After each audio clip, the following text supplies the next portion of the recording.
De la teoría a la práctica, diversificación de rotaciones en el norte de Buenos Aires. Va a estar charlando con nosotros Francisco Pugno de APRESID y va a estar moderando esta charla Juan Pablo Yaquinta.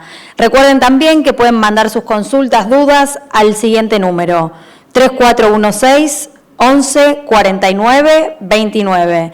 Repetimos, 3416 11 49 29.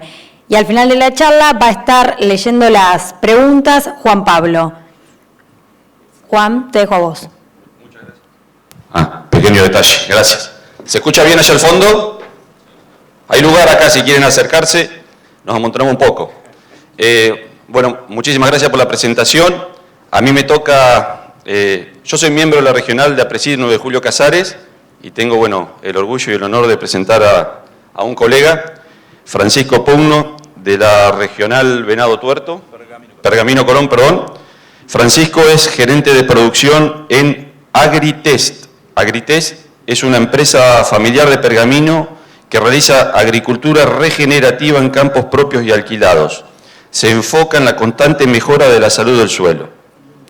Trabajó como gerente de acopio en Aceitera General Dehesa anteriormente y también es CEO y fundador de una empresa que se llama Banburubí, que brinda soluciones tecnológicas a empresas del agro utilizando drones. Ingeniero agrónomo recibido en la Universidad Nacional de Rosario. Bienvenido. Gracias por venir a escuchar.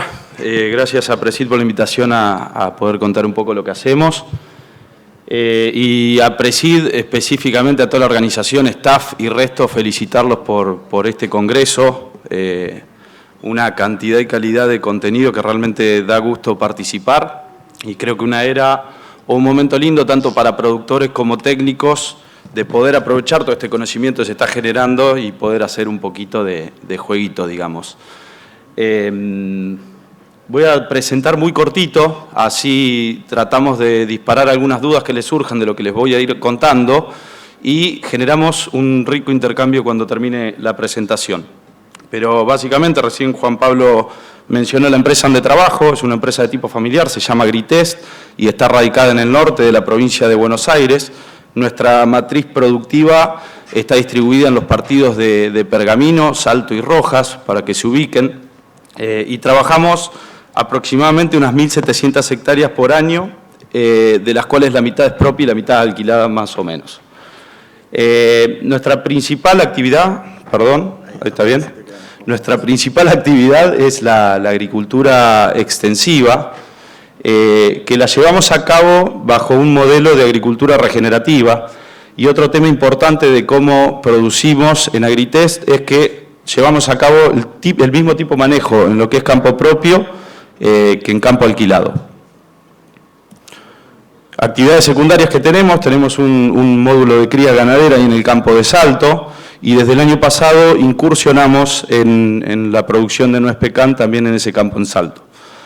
Como Agritest, por un lado, formamos parte también de la regional APRESID Pergamino Colón, la cual no quería dejar de mencionar que en este año 2022 cumple 20 años de conformada, y también mencionar que Agritest desde el 2017 está certificado en su producción y todos sus procesos con el programa de agricultura sustentable certificada de APRESID.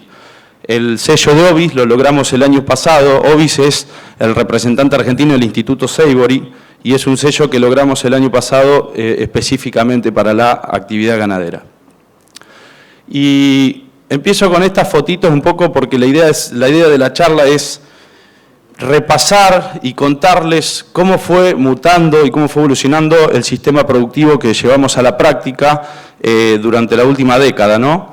Y estas fotos están buenas, pues son sencillas y calculo que todos van a estar muy familiarizados con este tipo de fotos, porque allá por el 2010, 2012, creíamos que con nuestros sistemas ya estabilizados en siembra directa, con una rotación de tercios, trigo, soja, maíz, soja en 3 años, balanceo de nutrientes, manejo integrado de plagas, implementación de BPAs, etcétera, etcétera, etcétera, estamos convencidos que estamos en el apogeo y en la gloria de los sistemas productivos. Estamos convencidos que éramos completamente sustentables, estamos convencidos que éramos productivistas y rentables, Y por suerte en aquel entonces vino alguien a patearnos un poquito el tablero. Tenemos que asumir que en ese momento, aunque creíamos eso, estábamos degradando suelo todavía, nos guste o no. Pero por suerte vino esta persona a movernos el tablero y a hacernos reflexionar, ¿no? Porque en una zona como la nuestra, con la calidad de suelo que tenemos, con el clima que tenemos, alguien que nos vio de afuera nos sugirió que era casi un pecado tener los inviernos o los barbechos sin cultivo con fotosíntesis activa o raíces vivas que estén, obviamente, secuestrando carbono y todos los beneficios que en este congreso ya bastante se mencionaron. Así que eso fue un poco el puntapié inicial de lo que estamos haciendo hoy, pero estos cambios no son de un día para otro y la idea es mostrarle un poco cómo pasamos de eso durante la última década hasta lo que estamos haciendo hoy y cómo seguimos para adelante.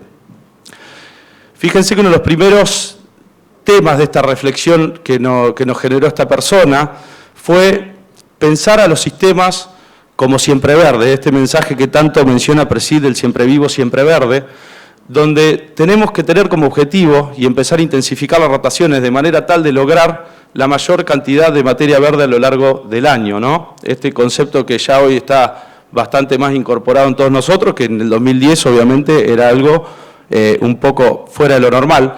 También esto disparó en ese momento, en el 2011, el inicio y el liderazgo por parte de la regional de la Chacra Pergamino Colón, que duró 9 años. Para el que no está empapado en tema, es un sitio de investigación científica liderado por productores de la regional, pero con método científico y con expertos científicos, se llevó durante 9 años un ensayo en campo de productores, con estas hipótesis.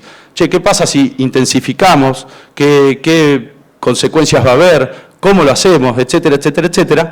Pero en nuestra empresa también nos fuimos preguntando, a la par de la chacra que nos iba generando experiencia, que podíamos adoptarla en nuestros sistemas, también nos empezamos a poner como objetivo que el camino tenía que ser de hacer 2 cultivos por año, en la medida de lo posible. En este pequeño gráfico trato de reflejar eso. Fíjense la línea azul. Este ratio es un ratio, hay muchas maneras de medir intensidad de rotaciones, pero básicamente lo que puse acá fue porcentaje de área de cultivos de invierno fotosintéticos versus porcentaje de área estival.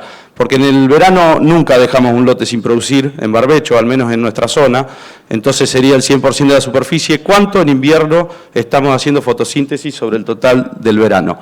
Y fíjense, desde la campaña 13-14 hasta la 20-21, cómo fuimos evolucionando. En el transcurso de la charla van a ir viendo por qué pudimos ir salteando algunos obstáculos para llegar a donde estamos hoy. Y quiero remarcar que en este gráfico no se ve que la campaña anterior, la 21-22 y la actual 22-23, tenemos más del 90% de nuestra superficie con doble cultivo. O sea, ya creo que logramos ese primer objetivo y no creo que haya vuelta atrás en cuanto a sistemas productivos, por lo menos de parte de Agritest. Un dato no menor es la franja anaranjada que se ve abajo, que es simplemente mostrar el mismo ratio para productores promedio de la zona, ¿no? Esos datos están tomados del Ministerio y fíjense, digo, como constructivo de lo que tenemos que ver en esto es el gap de mejora que tenemos, por lo menos en el norte de Buenos Aires, en los partidos donde nosotros laburamos, el gap productivo y cuánta mejora podemos tener en nuestros sistemas de producción. Y habiendo mencionado intensidad de rotación, 2 cultivos por año, más fotosíntesis, siempre verde, nos vinculamos estrechamente a esto, ¿no? Este es un gráfico que salió de la Chacra Pergamino, es bastante básico y cae un poco de maduro, pero fíjense que la madre de todos los beneficios o todos los atributos que buscamos en los suelos en cuanto a su conservo mejora, parten del carbono, ¿no? O la materia orgánica o la materia orgánica. Y la intensidad de las rotaciones, como ven en este gráfico, está íntimamente relacionado con los aportes de carbono que podemos llegar a tener. Esto lo doy por sentado y como sabido, porque lo que me importa mostrarles no es esa relación, sino que realmente en las rotaciones que estamos llevando a cabo en nuestros sistemas productivos, cómo lo comparamos con una rotación de tercios, que es lo que más se estila en los productores de la zona. Acá hay 2 formas de verlo. A la izquierda ven un pequeñísimo gráfico de barras, en donde esto es cálculo teórico, obviamente, pero con datos reales de producción. La barra que dice Agritest es el aporte de carbono humificado en tonelada por hectárea por año, calculado por nuestra rotación en los últimos 3 años en promedio. Y fíjense que una rotación de tercios con los rindes de nuestra zona, el aporte de carbono humificado que tiene. O sea, estamos casi aportando un 70% más de carbono al suelo y al sistema con una rotación intensa como les venía mencionando. Y me pareció muy bueno mostrarles también los cuadros y los números que están a la derecha. Es un ejemplo un poco más chiquito, pero es un proyecto que tenemos con la regional, con la Escuela Agrotécnica de Pergamino. Hace 4 campañas fuimos a la escuela porque queremos involucrar a los chicos en este tipo de actividades y sistemas sustentables. Y agarramos un lote de 30 hectáreas, lo partimos al medio en 2 subparcelas de 15, y en una empezamos a trabajar con sistemas intensos, manejados por nosotros, por APRESID, acompañando a los alumnos, y en el otro se mantuvo el sistema tradicional con una rotación de tercios, y esos datos que están abajo son reales. La productividad en grano y en materia seca, si es cultivo de servicio, es lo que pasó en las últimas 3 campañas, y las menciona, y fíjense que en ese caso llegamos casi a aportar un 120% más de carbono a nuestros sistemas. Este es un dato, obviamente los ayudamos a los alumnos, pero esto lo hicieron 100% ellos y es algo también real. Hasta acá todo buenísimo, bastante claro, pero no podemos pensar en visión sistémica de sistemas productivos si no hablamos también de diversidad, ¿no? Porque cualquiera del auditorio me puede decir, che, están diciendo doble cultivo, y en el norte de Buenos Aires, el dato histórico de nuestra región, es que el margen bruto, por ejemplo, de trigo soja de segunda es muy bueno. Entonces cualquiera puede decir, che, tengo doble cultivo y tengo buena renta, entonces hago todo trigo soja en el 100% de mis campos. Pero está bueno saber que hemos tenido la suerte y la mala suerte, depende de dónde lo miremos, de que muchos productores tendieron a eso y se encontraron con que todos los problemas que trae el monocultivo también lo trae un oligocultivo o un monosistema, como si fuese solo trigo soja, que es muy intenso pero muy poco diverso.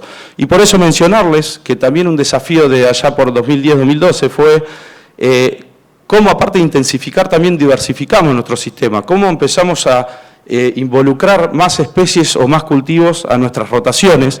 Y ahí lo que muestro es un dato de Agritest también, en donde campaña a campaña fui midiendo la cantidad de especies que estaban incluidas en la rotación nuestra, y fíjense que llegamos a esta campaña con 10 especies distintas en nuestra rotación. Esto es lo único que tengo que aclarar, que no está en el gráfico, es que excluí 100% la ganadería para no mezclar especies ni diversidad, así que esto es 100% agricultura. Y algo que no es menor, que en esta foto trato de mostrarlo rápidamente, es que para ir agregando cultivos a nuestro sistema de rotación, la verdad que nos cansamos de probar, porque no todo lo que probamos en nuestra zona lo podemos meter en la rotación, sino que tenemos algunos ejemplos de éxito, muchos de fracaso. Ahí, por ejemplo, se ve una florcita de lino arriba. El lino lo probamos el año pasado y la verdad que veo prácticamente imposible en nuestra región poder incorporar cultivo de lino, por ejemplo. Abajo a la izquierda está el famoso cultivo que está bastante de moda de camelina, estamos probando este año, veremos si se incorpora en la rotación o no. Y en esas fotos hay un poco de todo lo que hacemos, incluso cosas que no hacemos porque han fracasado. Pueden ver también semillas de forrajeras, allá hay festuca, acá abajo hay lotus, todos los cultivos de servicio que obviamente lo estoy teniendo en cuenta en las 10 especies de la diversidad que creo que tenemos. Para que se den una idea, en la zona un productor convencional trabaja entre 2 y 5 especies, y 5 especies yo les aseguro que son muy pocos los productores que las manejan. También como para relacionar o dimensionar lo que estoy mencionando. Este tema lo quiero pasar un poco rápido, porque yo creo que ya no deberíamos tener mucha más discusión por esto, y en este congreso les recomiendo específicamente que al que quiera profundizar en cuanto a productividad en sistemas sustentables, el miércoles vi una charla se llamaba algo así como efectos acumulados de sistemas de rotación a largo plazo o algo por el estilo, lo dio Silvina Basigalupo y Fernando Salvagiotti en cuanto a carbono y nitrógeno. Y la verdad que mostraron cantidad de papers que muestran productividad relacionada a ensayos de larga duración del INTE y de otros lados, nacionales e internacionales, así que este tema pueden profundizar porque información nos sobra y el Congreso creo que también nos da un poco eso. Yo solamente quería mostrar este gráfico que también es de la Chacra Pergamino, mostrando un poco la relación entre rotaciones con mayor aporte de carbono. Acuérdense que hay una relación también estrecha entre intensificación y aporte de carbono, que es lo que mostraba al principio, pero fíjense cómo la productividad fue mayor cuando la rotación tenía mayor aporte de carbono.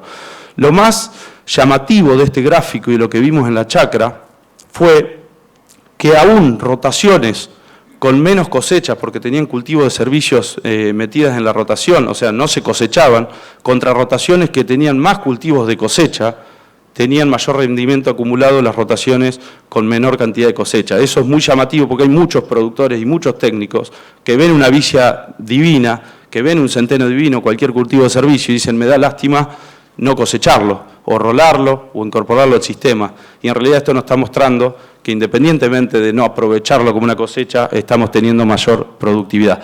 Esto, como una aclaración también importante, se midió en grano, pero también se llevó todo equivalente glucosa, ¿no? Como para unificar todo tipo de cultivo. Y todo esto que hablamos hasta acá, todo integrado en visión sistémica, etcétera, etcétera, nos permitió llegar a un uso racional de productos fitosanitarios. Yo creo que esto que les voy a mostrar ahora no es posible si no hacemos los deberes con lo que vengo mencionando anteriormente de intensidad, de rotación, de diversidad, de buenas prácticas en general. No importa si saben algunos o no lo que es el EIQ, ayer hubo un montón de charlas dedicadas a esto, yo simplemente quiero mostrarlo como un indicador de impacto ambiental de productos fitosanitarios. O sea, el EIQ es una metodología de medición de impacto ambiental de productos fitosanitarios que desarrolló una universidad americana. Hay otros indicadores, pero nos permite medir, nos permite comparar y después podemos agarrar otro indicador y también discutirlo, pero me pareció piola mostrarles lo que estamos viviendo en nuestro sistema productivo, de lo cual estamos súper orgullosos y creo que tenemos que seguir en este camino. Hay temas interesantísimos en los valores de EIQ de las últimas 3 campañas, cómo evolucionaron, fíjense que está desde la campaña de 19-20 hasta la 21-22, que fue la última, está por cultivo, que podríamos hablar un rato largo por cultivo, qué pasó ahí, pero lo que me importa es que vean la línea negra gruesa, que es el promedio de todos los cultivos, de toda nuestra producción, y fíjense que logramos reducir en 3 campañas un 50% el valor de EIQ. O sea, esto quiere decir que estamos usando menos productos o con menor impacto ambiental, sea por su toxicidad o por las 800 cosas que mide la metodología EIQ. Y algo que no es menor, porque muchos se pueden preguntar, che, redujeron un 50% el valor de EIQ, pero capaz que eran un desastre en la 19-20, entonces lo trato de llevar al promedio de la zona, que es ese dato que está ahí. Es difícil ponerle un valor a los productores de la zona, yo creo que fui benévolo en la columna que dice zona, que tomo el promedio de un productor tradicional. Yo creo que fui bueno, porque les puedo asegurar que tengo información concreta de lotes y campos reales con valores bastante más encima de eso, pero siendo benévolo, fíjense que estamos, por lo menos en la última campaña, un 60% abajo de un productor convencional. Rápidamente, este gráfico que muestra un poco la evolución de las bandas toxicológicas también. Yo creo que ahí, si bien el dato es llamativo y es lindo, no es tan impactante como el EIQ, pero fíjense que hay un reemplazo de bandas amarillas por bandas azules y verdes, y gracias a Dios nunca tuve que usar productos banda roja, así que por eso no figuran ahí. ¿Cómo vengo de tiempo, Juanpi? Si estamos bien, ¿estamos tranquilos?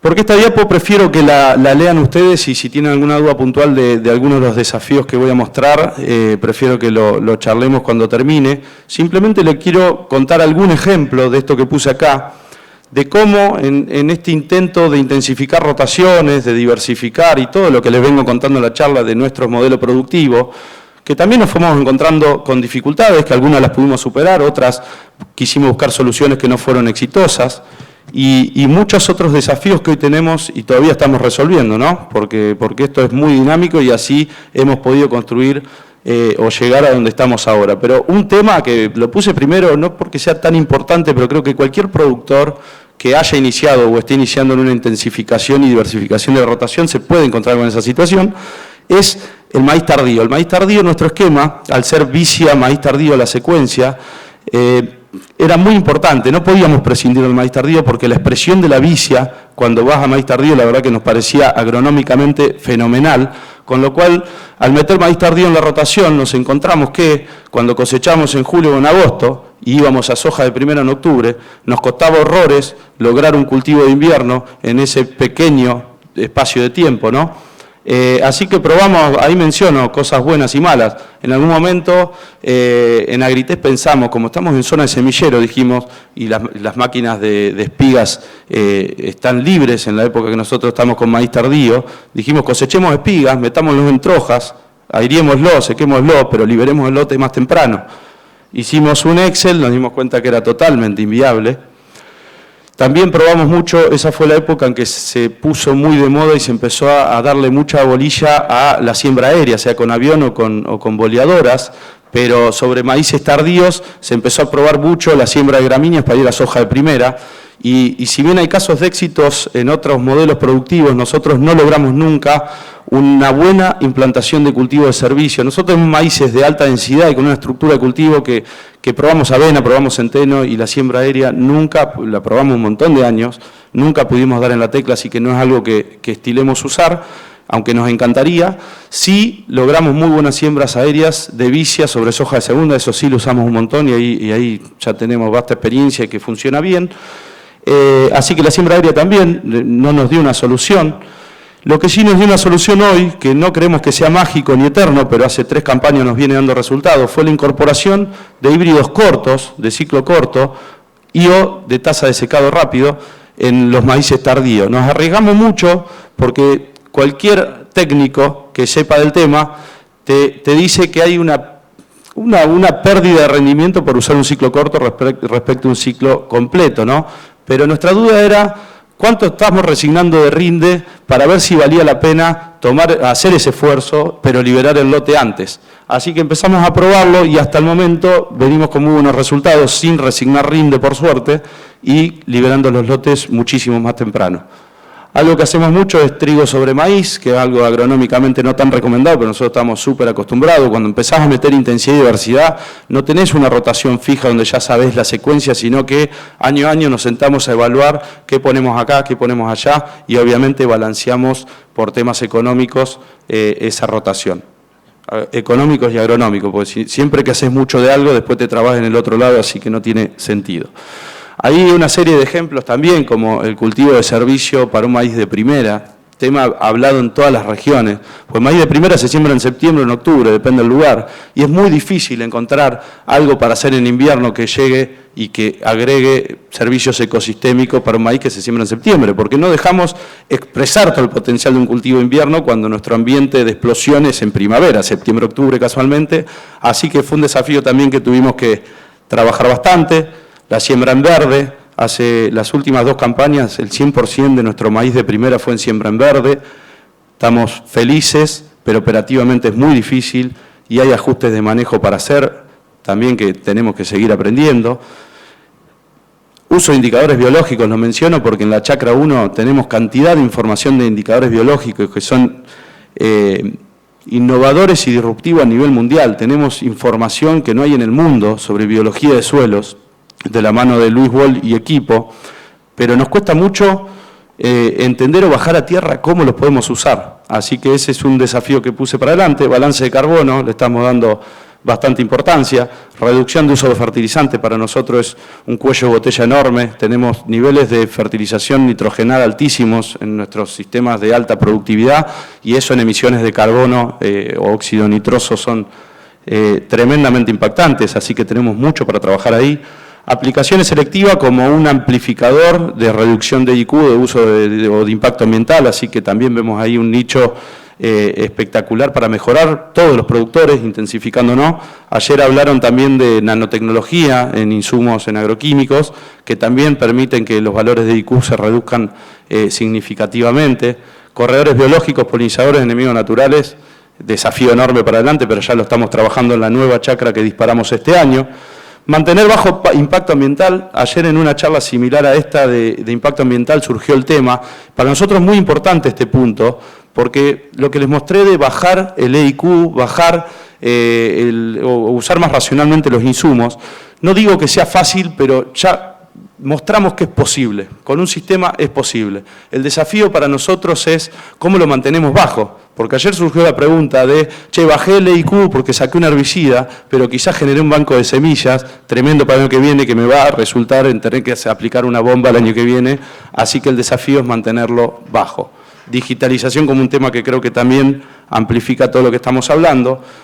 Y por último, para cerrar, tema rentabilidad, ¿no? Siempre sale este tema y siempre nos dicen, che, pero ustedes están subsidiados, ustedes no quieren ganar plata, ustedes son muy agroecológicos. Y la realidad es que por un lado, y esto obviamente lo tenemos medido como medimos la rotación y todo lo que estoy mostrando hoy, tenemos medido la rentabilidad y somos rentables, pero lo que más nos importa es que sea bajo una condición de sustentabilidad. Si es rentable y es sustentable, nosotros estamos para jugar ese partido y con eso termino, así que muchísimas gracias. Ahí está mi celular y mi mail. Las tranqueras de Agritest siempre, pero siempre mencionamos que están abiertas para discutir, intercambiar y sumar entre todos, así que bienvenidos si alguien llama y se arrima a charlar. Muchísimas gracias, Francisco. ¿Se escucha allá al fondo? Bueno, tenemos dos preguntas en el chat. Si alguien quiere levantar la mano y hacer alguna pregunta, también lo podemos hacer. La primera, Francisco, es ¿por qué no hacen arveja en la rotación? ¿Por qué no hacen arveja? Hacemos arveja en la rotación. ¿Cómo no se vio? Está muchas fotos muy chiquitas. La segunda es, ¿llegan a hacer maíz de primera sobre vicia sembrando en verde? ¿Llegan a hacer maíz de primera sobre vicia sembrando en verde?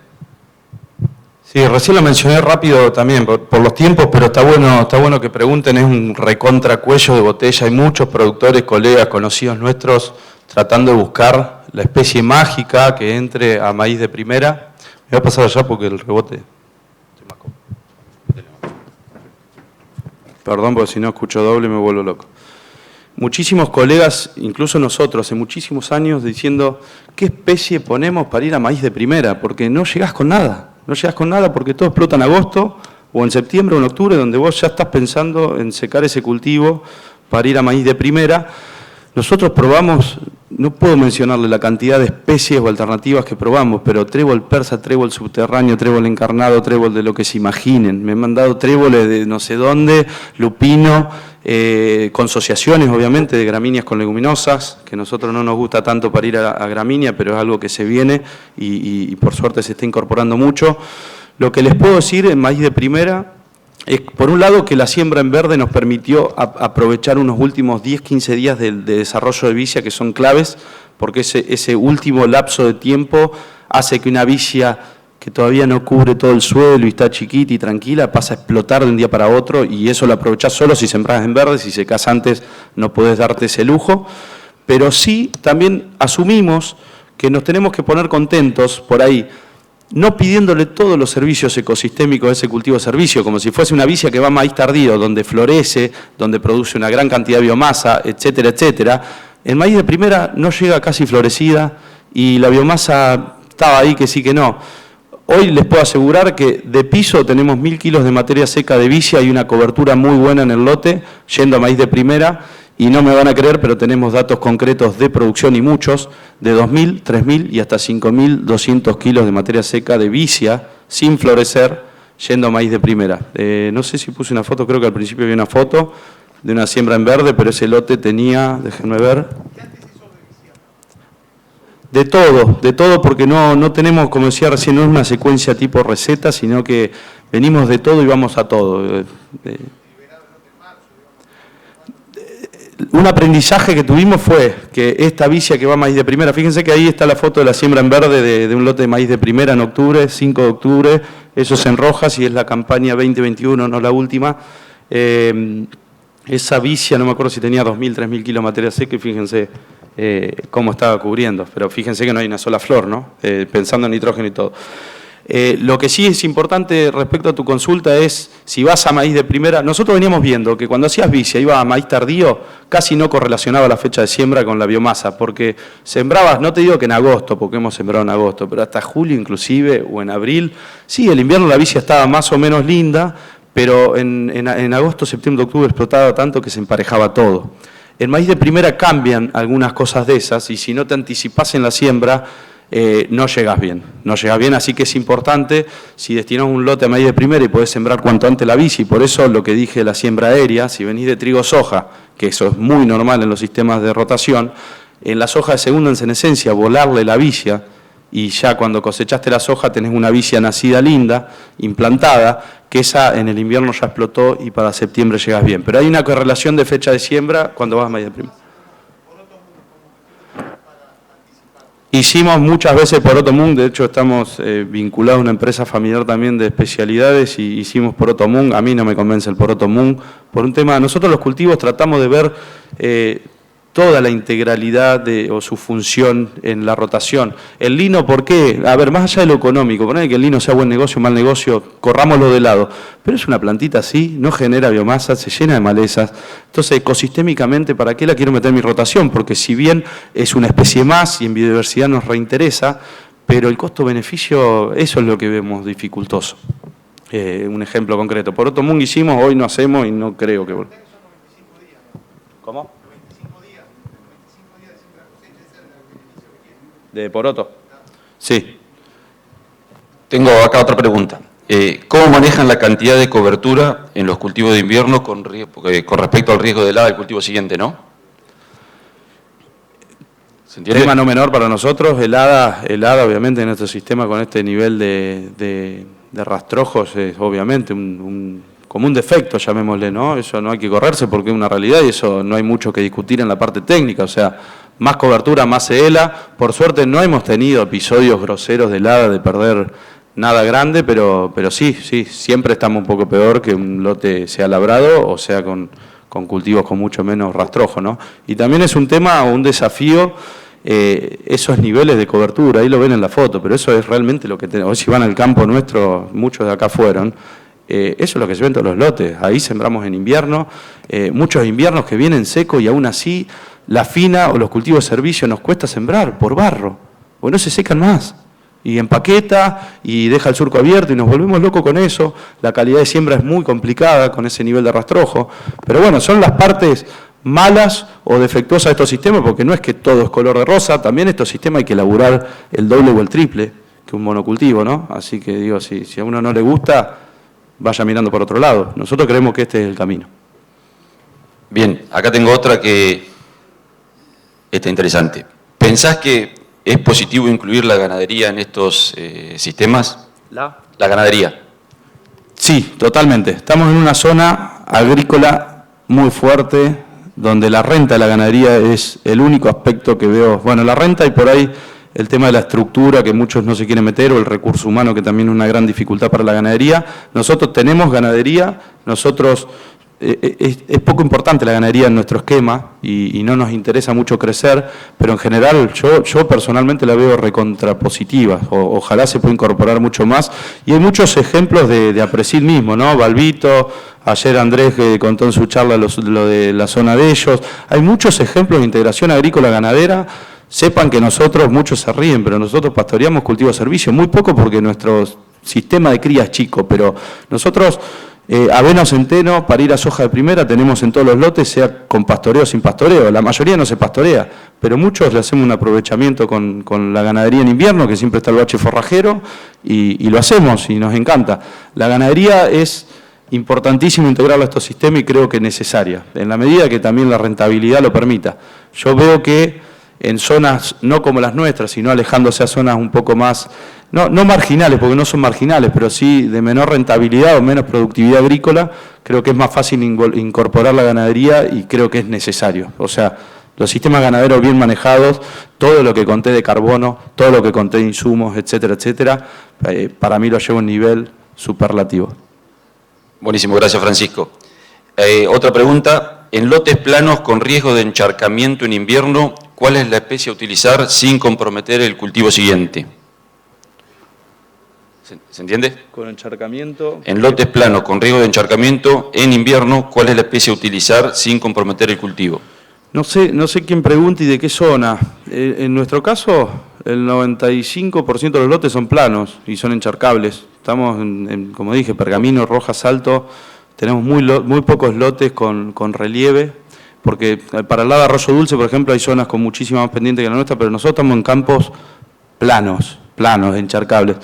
El tema es que me parece que más que la especie a poner en un lote en particular, esto del sistema y la visión integral de lo que les mostré en esta charla, nos permite ser muchísimo más eficiente en el consumo de agua, en el uso del agua para los cultivos, sea para biomasa o carbono y para grano. Entonces creo que es más por cambiar el modelo que pensar una especie por un lote en particular. Por eso, no sé si específicamente el lote del que pregunta tiene algo en particular, pero yo no tengo presente una especie. Por la característica me parece que es de tu zona, sí, pero no, por la característica no sé, del teléfono. Ahí está. Encharcamiento tenemos, pero nada fuera de lo normal, y uno cuando va construyendo sistemas, esto no pasa de un año para otro, sépanlo, pero cuando incorporás estos sistemas y estás mejorando suelo, yo hablé de carbono porque tengo una charla de 20 minutos, pero cuando hablas de carbono podés hablar de todos los parámetros físicos del suelo, de todos los parámetros químicos del suelo y toda la biología de suelos. Y lo que está claro es que con estos sistemas eso lo estamos mejorando mucho y exponencialmente. Obviamente tarda tiempo, no en un año que incorporemos un cultivo de servicio vamos a mejorar nuestro suelo y por ende la infiltración o la lluvia efectiva, etcétera, etcétera. Pero nosotros lo hacemos así. Bien, gracias Francisco. Salto, ahí contestó, zona Salto. Después la otra es, en legumbre es un riesgo muy grande el que se corre con la helada. En legumbre. En legumbre supongo que se refieren específicamente a arveja. Nosotros nunca tuvimos problemas. No hacemos tanta arveja, hacemos siempre una superficie menor, pero muy estable. Nunca tuvimos problemas, pero sí en la zona yo vi que hubo heladas y nosotros no tuvimos problemas, pero no creo que sea por mayor o menor cobertura, sino por quizá cuando sembramos en ese año, no sé, pero no, nunca tuve una helada fuerte en arveja. Buenísimo, gracias. Próxima pregunta. Sí. ¿Qué? Acercale el micrófono. Sí.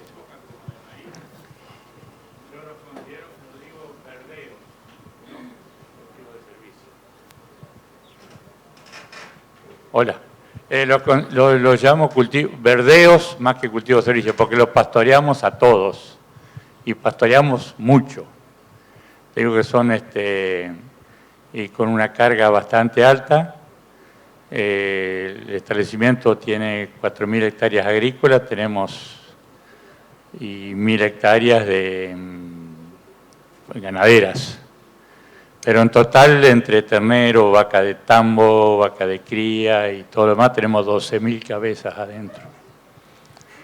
Y se hace en agricultura en 3.000 hectáreas de las 4.000 agrícolas, las otras 1.000 son de pasturas, que duran 5 años. Entonces las 3.000 hectáreas van al 100% con verdeos y se pastorean a full, te digo que no queda nada. Sembramos sobre verde mucho, porque para quemar el rebrote una vez que esté emergido el cultivo, ¿no es cierto? Y te digo que tenemos resultados muy buenos, ganamos unos 300 kilos de carne por año sobre esos verdeos.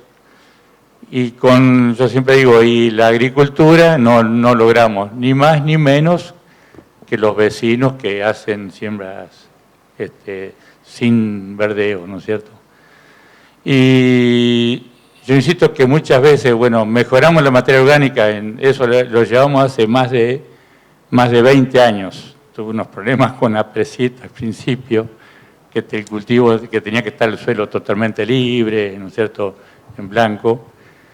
Pero mejoramos de 2% de materia orgánica, 2,5, a 3,5, 3,6, 3,7. Con ese uso. Yo pienso que se logra mejorar muchísimo, igual nunca usamos un paratil, nunca usamos un disco para arriba, nada, nunca.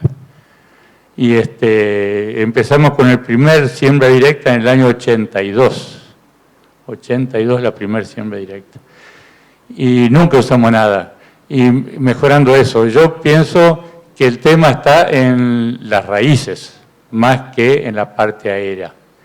En tener mucha raíz. Y sobre todo la mucha cantidad de raíz la dan las gramíneas. Tuve malos resultados con el tema de la vicia, como decía, por el tema del maíz temprano, nunca llego con la vicia. Pero tengo que hacer ahora, ver algo en la rotación, tener que meter un poco más de esos cultivos, salir un poco de la gramínea. Eso me está complicando un poco porque yo al usar totalmente como pastoreo tengo que usar gramínea. Uso básicamente trigos y algo de avena. El trigo porque tengo menos problemas, porque le voy a hacer vaca de cría, menos problemas de hipomagnesemia, por ejemplo, con el trigo que con la avena. Yo en general lo que escucho es exactamente lo mismo. Acá lo mostré más desde agricultura, tu sistema está más visto como mixto, pero en cuanto a sustentabilidad, sistemas productivos, modelo a seguir y sustentable, creo que lo tuyo es exactamente lo mismo que estoy diciendo acá y lo valoro. Siempre bien manejado, ¿no? Porque lo que tiene ganadería que puede ser muy buena o muy mala según cómo se maneje, pero lo que mencionás creo que es el presente y el futuro y es muy parecido a esto. Nosotros con mayor o menor ganadería, y de hecho si te sirve el dato, esto que mencioné tanto, la chacra Pergamino Colón, la chacra Pergamino Colón presentó un informe, hoy estamos en la segunda chacra, arrancó este año, pero la chacra que duró 9 años y terminó en el 2020, si ponen en Google, informe chacra Pergamino, creo que informe final se llama, está libre y gratuito, son 252 páginas, y van a ver que una de las rotaciones que se tomó como testigo, cuando pusieron todas las intensificaciones distintas, en distintos campos distintas rotaciones, pero yendo de la rotación de tercios como piso, rotaciones intermedias con distintas secuencias, y la testigo de máxima era la pastura, con o sin pastoreo. Digo, porque los sistemas productivos, lo que nosotros creemos, sistemas agrícolas, que quiero hacer referencia, como el que mostré acá, que es lo que más hacemos nosotros, con menor ganadería que la de ustedes, es tratar de imitar la pastura, porque fíjense el mensaje que les doy al principio, intensifiquemos y diversifiquemos, raíces vivas, totalmente de acuerdo. Pero ¿quién es el que está más verde? Esto lo hablo mucho con los chicos en el lote este de la agrotécnica.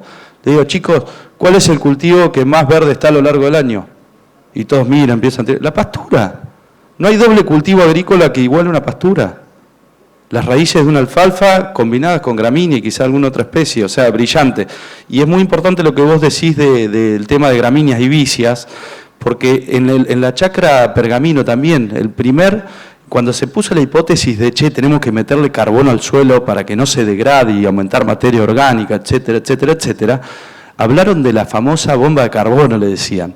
¿Qué era la bomba de carbono? Todo gramíneas, porque era una cantidad de rastrojos y raíces que metías en el sistema que era infernal, y eso en la charla que mencioné de Salvagiotti, lo habla muy claro. Si la rotación no está balanceada con leguminosas o en su defecto con nitrógeno, el carbono es solo carbono y no nitrógeno, vamos también mal, por más que estemos intensificados.